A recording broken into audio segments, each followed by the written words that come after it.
Hello everyone, today is 14th of October, now it's 9 o'clock in the morning Moscow time. I'm Levan Gudadze and this is my first update for a day in which I'll share all the main news that are making headlines in Russian media outlets and Russian language pages on different internet platforms. Shortly after this update, I will publish a second update which also will be packed with the news, and please, if you have time, check that second update also.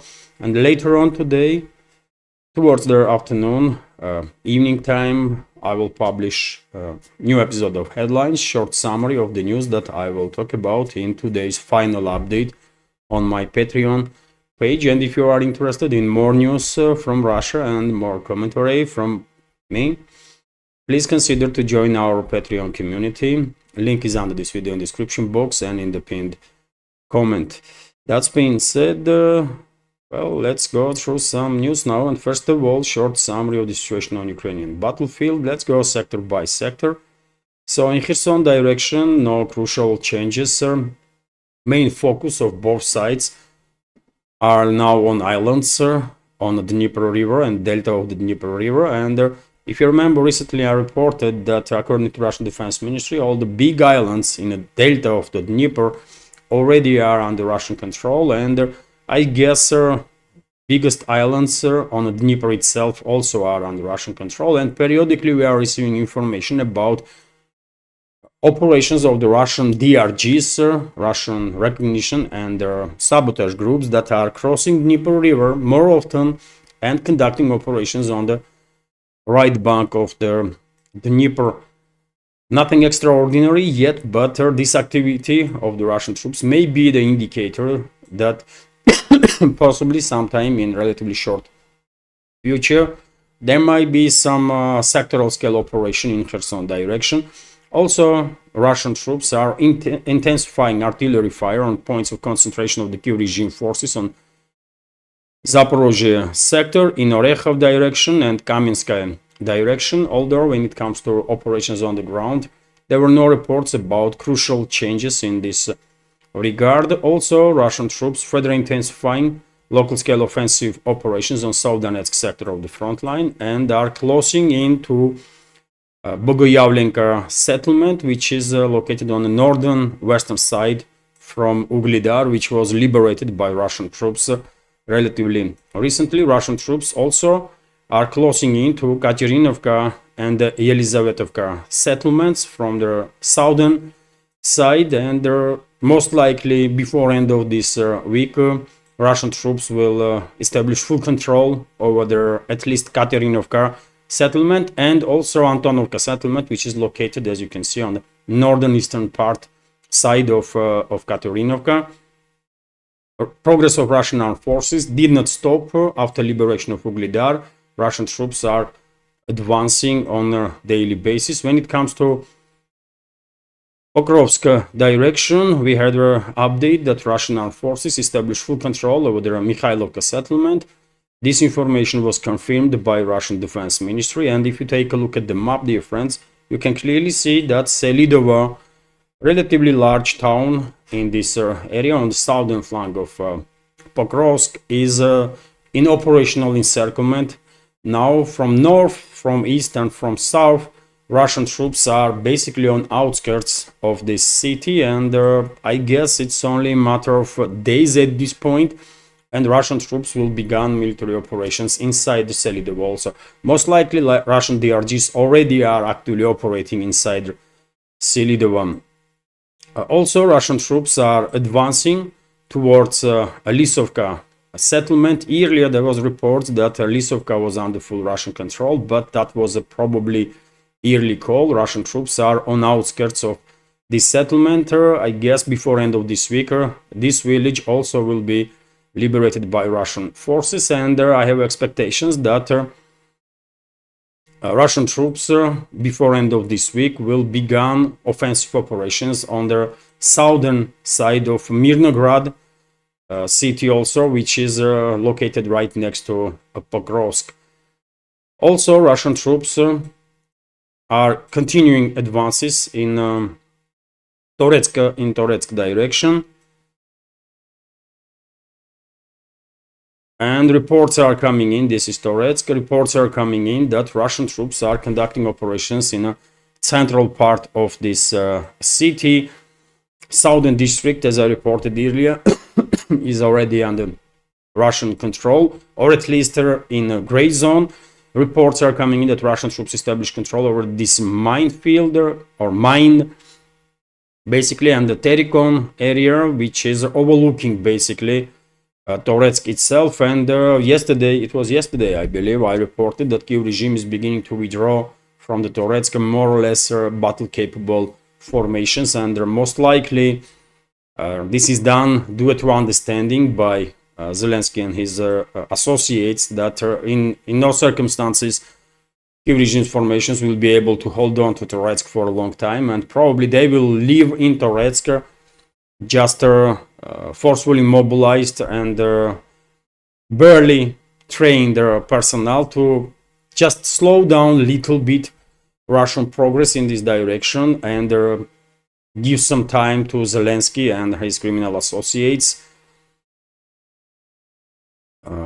for possible regrouping in this direction, or to be more precise even, I think Kiev regime's formations will try to hold on to Toretsk before Biden's visit to Europe that is scheduled for next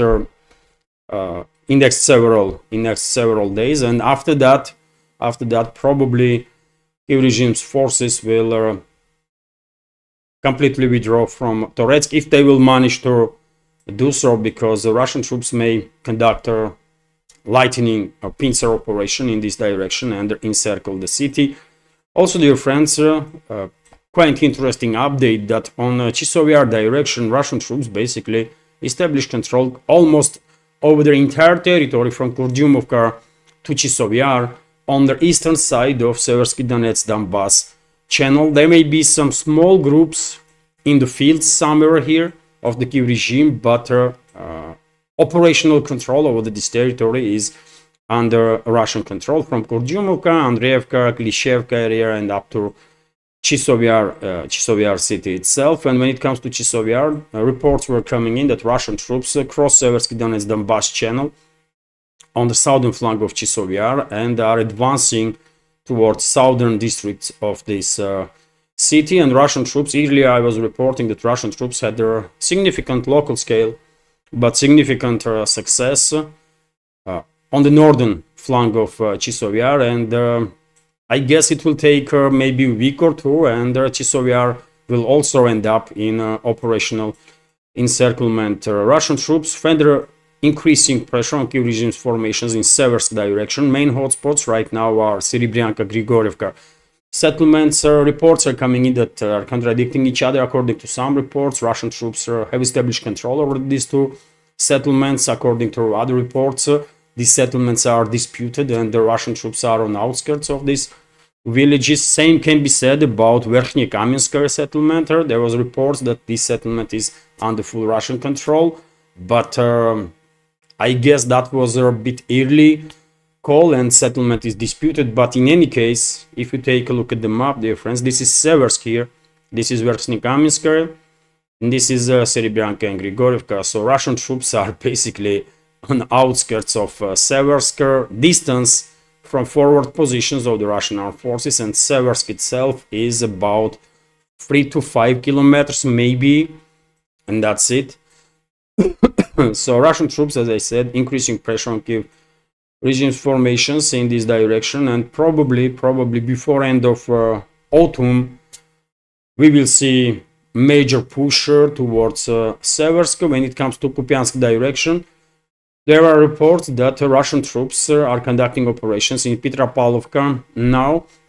Unfortunately, there was an incident where 2 Russian soldiers were taken prisoner by Kiev regime's formations on the northern part of Petropavlovka, and many commentators were a bit confused what these Russian soldiers were doing here, how they end up in this close from Kupiansk itself, because this point where these 2 soldiers were taken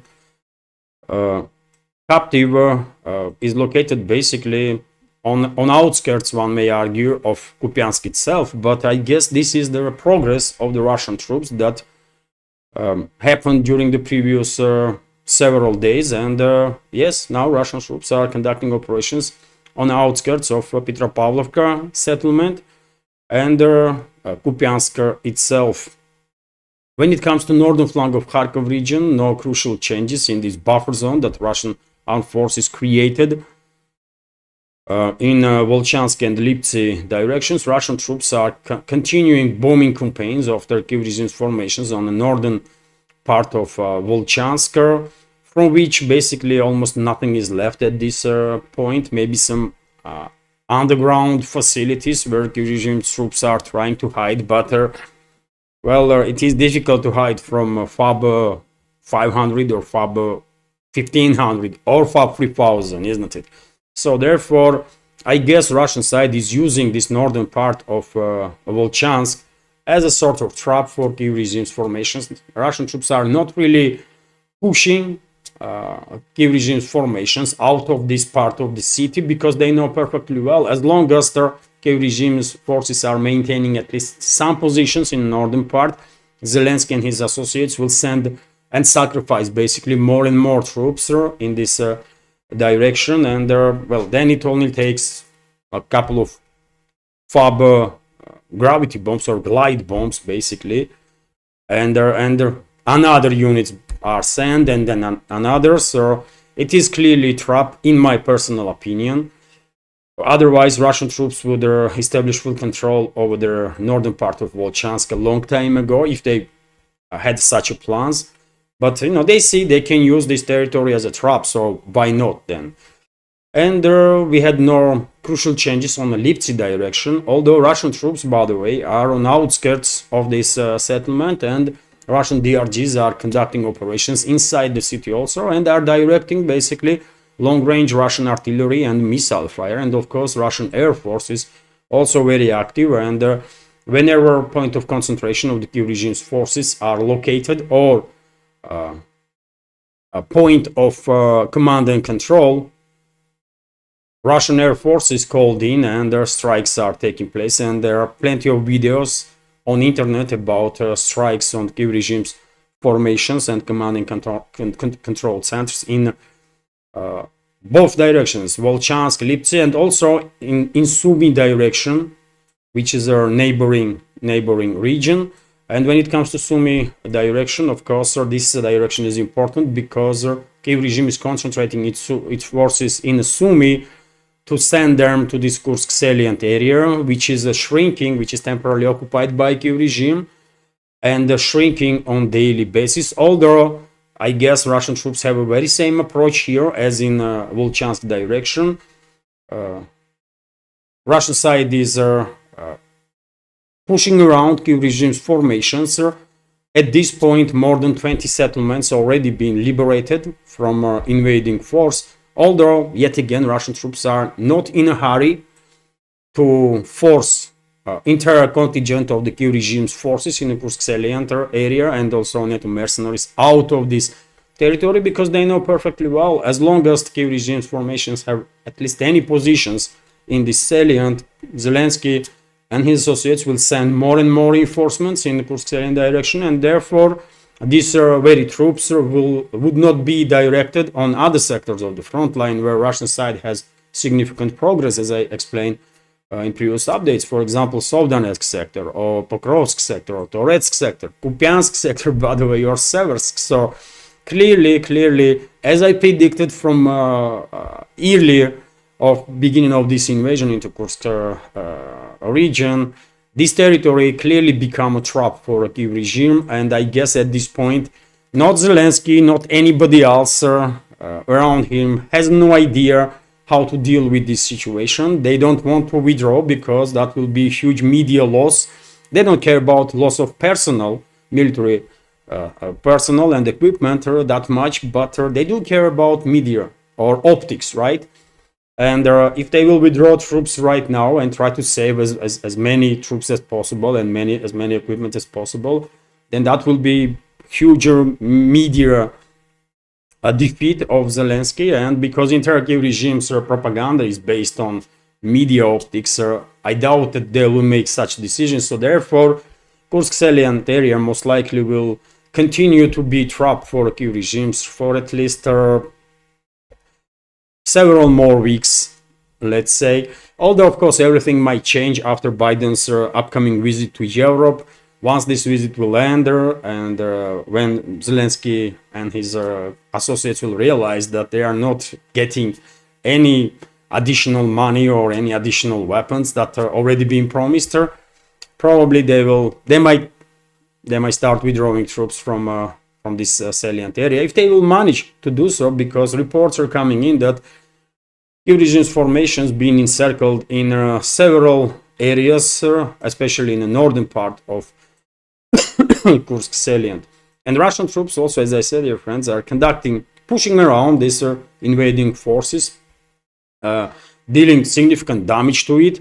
And if you take a look at the map, by the way, right now Russian troops are basically just in like kilometer or 2 kilometers away from Suja itself. And Suja is, of course, main town that was occupied by this invading force during this invasion. Although they had bigger plans, isn't it? They were planning to reach Kurchatov city, which is far north, obviously, and they were planning to establish control over the Kursk nuclear power plant, but these plans never realized, obviously. And there are reports, by the way, that one of the main goals of this invasion by key regime's forces and NATO mercenaries was, and this is unconfirmed, officially unconfirmed reports, but in the media there are some information that is circulating that one of the main goals was to establish control over the Russian munition depot, but not ordinary munition depot. Munition depot that is hosting or housing nuclear weapons.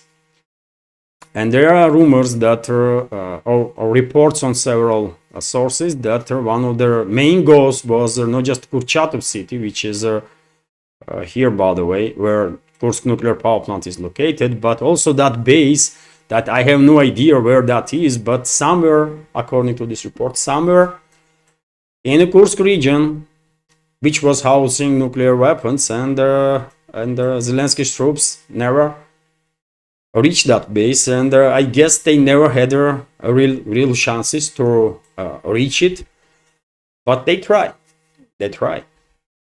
Anyways, this is it for a short summary. Initiative in Russian hands, obviously, all along the front line, in the zone of special military operation, and also in Kursk salient, where Russian troops are conducting counter-terrorist operation, and the key regime has not even theoretical chance to regain initiative on any of their direction. Not even theoretical chance.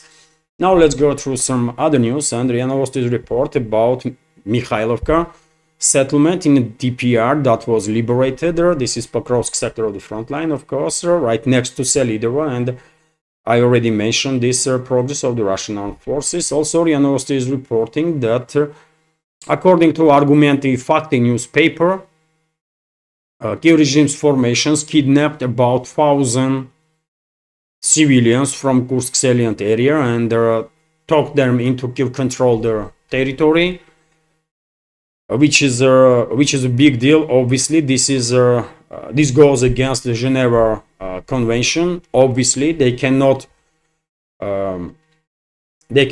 act this way against civilians, but we are talking about Kiev regime, isn't it? And unfortunately, reports are coming in about atrocities, unimaginable atrocities that Kiev regime's formations and NATO mercenaries were committing in the Kursk salient area when they were executing civilians. I mean, many times they have created some sort of concentration camps where they are keeping civilians. So this is Kiev regime and their Western backers, and therefore, unfortunately, no atrocity committed by these criminals can at this point surprise anybody, really, because we know what those elements are, right? Also, we have RIA Novosti's report that Ukraine's security chief charged with terrorism in Russia. So Russia has charged Vasily Malyuk, the head of the security service of the Ukraine, with the terrorism for his alleged role in a deadly bombing of the Crimean Bridge in 2023. Thus reported on Sunday, citing sources. The strategic link connecting the peninsula, Crimean Peninsula, with Russia's mainland was attacked by two explosive laden Ukrainian maritime drones in July 2023, injuring a teenager and killing her parents, while damaging part of the roadway. Ukraine has claimed responsibility for the attack, as it did for the previous bombing of the bridge in autumn 2022. So this person, head of SBU, is charged in Russia now for terrorism, and I believe it will make all the sense if SBU itself and also main intelligence directorate of the defense ministry of Kyiv regime will be declared terrorist organizations. Heads of these organizations already being charged for terrorism, and I don't really understand why these so-called institutions in Ukraine not being designated as a terrorist organizations already. I struggle to understand that. If the heads of these organizations are terrorists, then what about organization itself, isn't it? I mean, but there may be some political rationale there, I don't know, or who knows, maybe in upcoming days or weeks Russia will designate these organizations as a terrorist ones, which will of course open new opportunities for Russian forces to deal with them, because obviously approach to military combatant and approach to terrorists are very different approaches, right? This Geneva Convention is not working in regards to terrorists.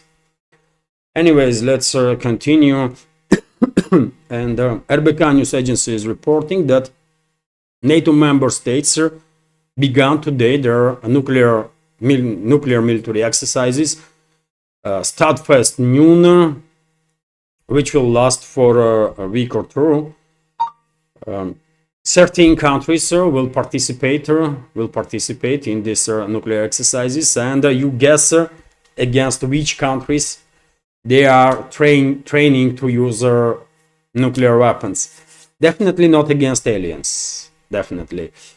They are training to conduct nuclear strikes on Russia, and this is not the first time. So therefore, dear friends, if anybody asks you why Russia was considering NATO as a threat, while NATO is a defensive organization, I mean, this is the propaganda line of the Western ruling class and Western propaganda outlets, isn't it? And then you can give them this news, for example.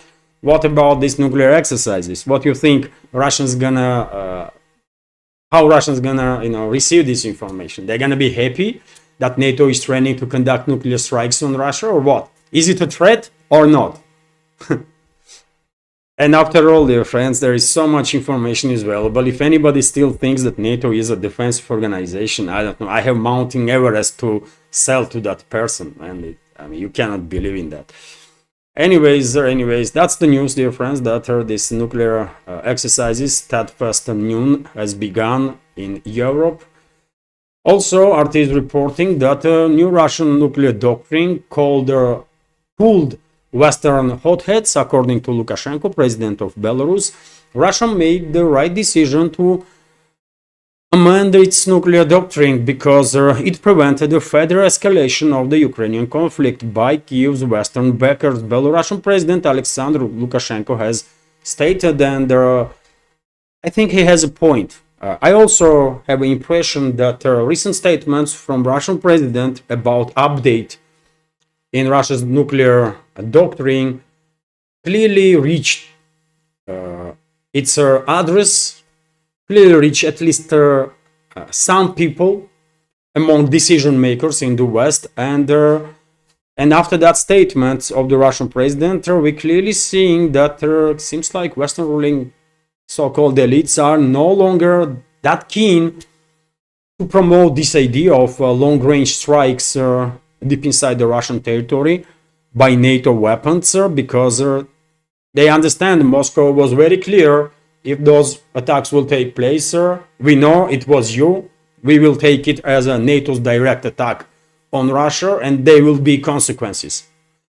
And that very clear message from Moscow seems like reached its address. I had such an impression, and Lukashenko is basically saying the same, and he clearly has much more information than we do, isn't it? Because he has access to all sorts of classified information, intelligence information that we will never know, right? So interesting statement here. Let's go through some more details. So in late September, Russian President Vladimir Putin suggested that the country's nuclear strategy should be changed to also consider aggression against Russia and its closest ally Belarus by any non-nuclear state, but with the participation of the support of nuclear state as a joint attack that could trigger a nuclear response. The Kremlin announced a few days later that the new version of their nuclear doctrine had been finalized and is now going through their necessary procedures to become a law. So it is important. This doctrine should have been updated long ago, Lukashenko said in an interview with the Russia 2 channel correspondent Pavel Zarubin on Sunday. According to Belarusian leader, he and Putin had discussed such a possibility as long as 5 years ago. Therefore, me, this is not new, he added. Zarubin asked Lukashenko if he believed that the hotheads in the West had heard the signals sent by Russia through the changes in nuclear doctrine, and then quote, if the hotheads had not heard it, we, Russia in particular, would have already been bombarded with the long-range missiles, but this probably cools them down, he said. So yes, I mean, he has a similar to mine logic. After statements of Russian president, Western ruling class, Western so-called elites, not seem to be that keen on these long-range strikes, because they receive this clear message that, you know what, you conduct long-range strikes on us, so we are retaliating, and most likely with the nukes. And I mean, you cannot get any more clear and any more serious than that, right? So yes, I have to agree with Lukashenko. Most likely, these changes in Russian nuclear doctrine pull down Western hotheads for sure. And on this very topic, by the way, we have statements from a prominent Russian public figure, Karaganov. Let's translate his take on the situation.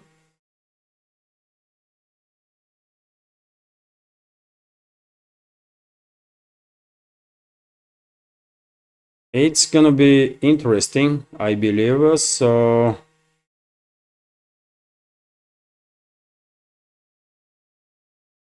Russia's nuclear doctrine was reckless.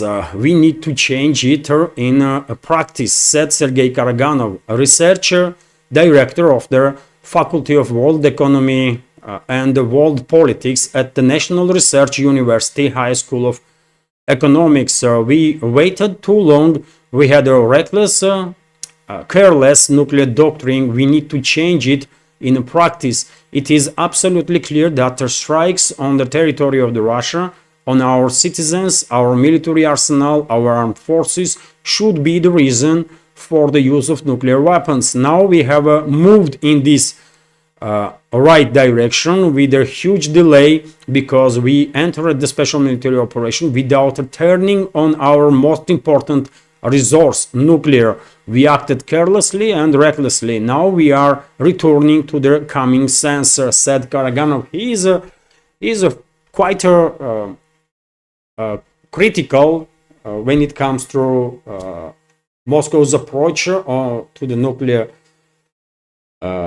nuclear weapons, nuclear doctrine. And if you remember, dear friends, during the recent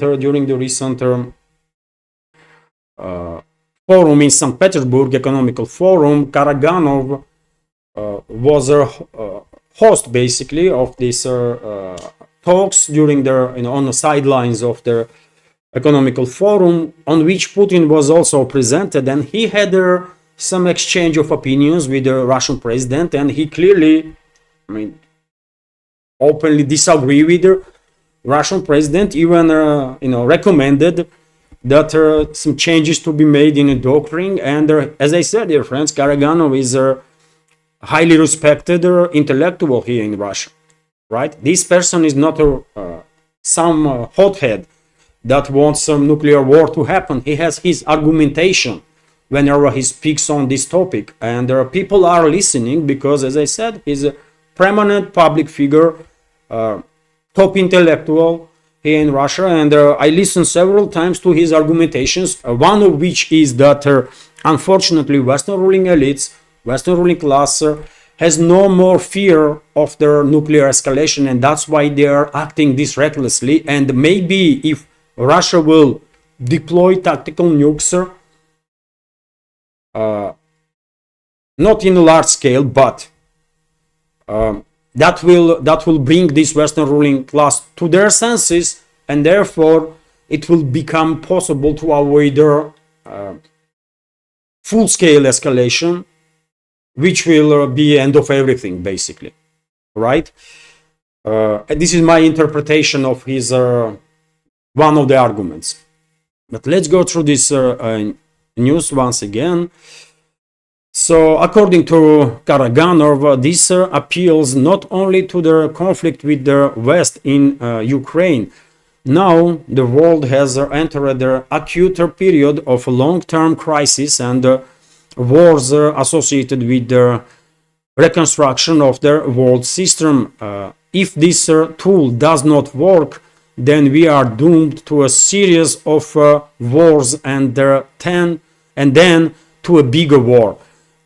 Yes, that's a logic, and I just spoke about it, isn't it, in my interpretation, said Karaganov. Earlier in 2023, Karaganov, in his article for the magazine Russia in Global Affairs, stated that the Russian doctrine recklessly raised their threshold for the use of nuclear weapons, erased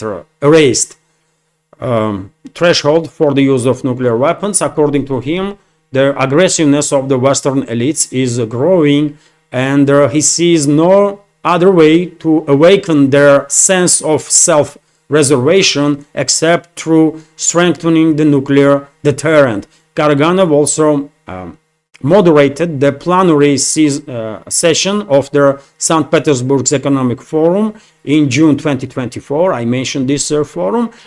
With the participation of Russian President Vladimir Putin. During their plenary session, he repeatedly raised the topic of the use of nuclear weapons against Ukraine and the West. For example, he said that the conflict in Ukraine could not be ended without moving quickly up the ladder of nuclear escalation, and that this would help save the large number of lives. He also noted that it may be too early to move towards a nuclear escalation, but we need to move towards this. So, his argument once again is that if objective reality dictates that Western ruling class has no fear of nuclear escalation, has no fear of major escalation with Russia, with the nuclear superpower at all, then maybe it does make sense to avoid a larger potential escalation or full-scale war, which will be end of everything, end of humanity itself. To avoid that, maybe it does make sense to deploy tactical nukes and demonstrate how dangerous this geopolitical game is that Western ruling class is pushing over the world, and that may deter them from further escalation. And I definitely see logic there, dear friends. I definitely see logic. I don't want to see nuclear war, but to avoid the large-scale nuclear war, maybe at some point it will be necessary to deploy at least a couple of nuclear weapons to just remind Western ruling class that they are playing with the nuclear fire, that there is no escape from, right? So interesting statements from Lukashenko, from Karaganov, and I really hope recent statements of Russian president was enough and will be enough to deter next level of escalation, to deter Western ruling class from further reckless actions, and deployment of nukes, tactical nukes, would not be necessary. But who knows? Only time will tell, isn't it? Let's continue now, and RT is reporting that BRICS is a real alternative to the EU, according to Serbian Deputy Prime Minister Aleksandar Vulin. So Serbia will explore the option of the joining BRICS instead of European Union, which has made increasingly stiff demands and offered no progress towards the membership in return. Deputy Prime Minister Aleksandar Vulin has stated the country appealed to join EU in 2009 and has been a candidate for the membership since 2012. During their intervening years, Brussels has upgraded its demands that Belgrade normalize relations with Kosovo into a de facto recognizing of the breakaway province's independence, failed to protect the rights of the ethnic Serbs living in Kosovo, and tied Serbia's accession to the bloc with their severing relations with Moscow, and imposing sanctions on Russia. Just tell us, we don't want you. Vulin told the Berliner Zeitung in an interview published on Sunday. Why do you keep setting us conditions that we cannot fulfill? We see the EU as a partner, but we are not entirely sure that EU sees us as a partner. Vulin told the German newspaper that Russian President Vladimir Putin has never forced Serbia to choose between Brussels and Moscow, or threatened to cut relations if Belgrade begins EU accession talks. At the same time, EU negotiators are telling us, if you do not break all the relations with Russia, you will not join EU. He complained, so are we partners or not?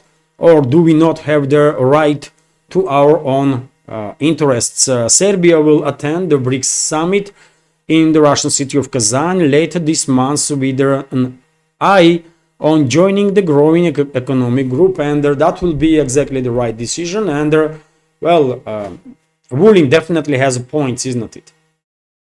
He is on point. Of course, Brussels did not see Belgrade as a partner. Of course not. Of course not. They don't see as a partner nobody. They want total control, right? They want total control, and many people, many citizens of EU member states are clearly realizing that, and they are not happy, and that's why number of Eurosceptics are on the rise, right? In Europe, and therefore I truly don't see any good reasoning why should Serbia even consider joining the EU. This failed organization, really, that pretends to act as a some sort of state, right? And tries constantly to take more and more rights from a member, from its members. Now, why you even consider to join EU, man? Come on, there is a BRICS, right? A unique opportunity, great opportunity for Serbia. And if Serbia will join, I'm quite sure Chernogoria or Montenegro's political class will start thinking in same direction. Hungary, by the way, I think Hungary's political class is quite open to idea of cooperating with the BRICS. Turkey wants to cooperate with BRICS, by the way, and I mean we can clearly see potential there, that number of current EU member states and number of candidates may choose cooperation, increase cooperation with the BRICS, and benefit immensely from that. These countries may become logistical hubs of the Europe, between Europe and emerging multipolar world, right? So it's it will bring huge benefits. So Belgrade definitely should continue on this path. Don't break all the relations with Brussels. Why? Maintain relationships if you can. If you can use EU in any way possible positively, then do it. I doubt that you will get any opportunities on that, but try maintain some normal relations with Brussels if possible, but same time explore opportunities with the BRICS, because there is no way BRICS gonna demand from you to do this or do that. BRICS not gonna intervene in your internal policies. Take a look at the BRICS member states, by the way. Very different countries, different cultures from all around the world, and they cooperating nicely and with respect. And the number of countries that want to join BRICS is increasing year-on-year terms, right? Right now, up to 40 countries are queuing in to join the BRICS. Why? Because they see potential there, future there for their own people, right? So definitely pragmatic, good approach from Deputy Prime Minister of Serbia, and Serbia more than welcome to BRICS, I believe. Absolutely. RIA Novosti is reporting, dear friends, that well, there will be no meeting in Ramstein, by the way, US base in Germany, despite the fact that Biden is about to travel to Europe and visit Germany, right? Let's translate this news also. So this is quite interesting, and once again we are going back to this topic of a long-range topic that was pushed by Western ruling class, isn't it? Western so-called elites and propaganda about long-range strikes on Russia. It does seems like Russia's president's messages and his recent statements about changes in Russian nuclear doctrine clearly reach its address among Western ruling class, and maybe this information that there will be no meeting in Ramstein that was postponed recently. Maybe this is an indicator of that, exactly, that this message reached it, and maybe earlier there was a plans that in Ramstein during the meeting these so-called leaders of the major NATO member states will announce that they are authorizing long-range strikes deep inside the Russian territory, but maybe they don't want to do so now. Maybe they don't want to risk it, They don't want to be on the receiving end of the Russian nukes, possibly. I guess so. And therefore, no more meeting in Ramstein. Let's go through this news. A new meeting of the contact group on military assistance to Ukraine will not be held in the near future, despite the visit of US President Joe Biden to Germany next week. A ZDF TV channel reports. At the same time, their meeting in the Ramstein format will definitely not take place in the near future. Package which was supposed to be announced there, military aid package for Kyiv regime, Chancellor Scholz announced on Friday during a meeting with Zelensky. The report says last Thursday, Pentagon spokesman Patrick Reeder said that the meeting of the contact group was postponed indefinitely. The day before, the German magazine Spiegel reported that the meeting on Ukraine at the Ramstein base in Germany will be held at a different time for the presence of US President Joe Biden. So, as you can see, Biden is visiting Germany, Biden is visiting Europe, basically, but there will be no meeting in Ramstein. And I really hope Western ruling class realize that they're truly playing with nuclear fire, and they will avoid the next level of escalation that they were planning clearly. I hope so. I hope so, because I definitely don't want her to see that next level of escalation, and nobody wants nobody with good heart and no good people, by the way, wants to see any escalation, right? We want to see de-escalation. We don't need no wars and no destruction and no nothing like that. We need peace, right? And if not Western ruling class and their and the involvement of the collective West in this Ukrainian crisis, since the 2014, by the way, this war would never happen, right? It was the Western ruling class that provoked this conflict, and it is Western ruling class that is prolonging this proxy war against Russia. They can stop it at any time, but they are choosing to not. But at least I hope they will not escalate towards next level, when Russian side may find itself in a situation when there will be no more option but to deploy some extreme force to bring these Western so-called elites to their senses.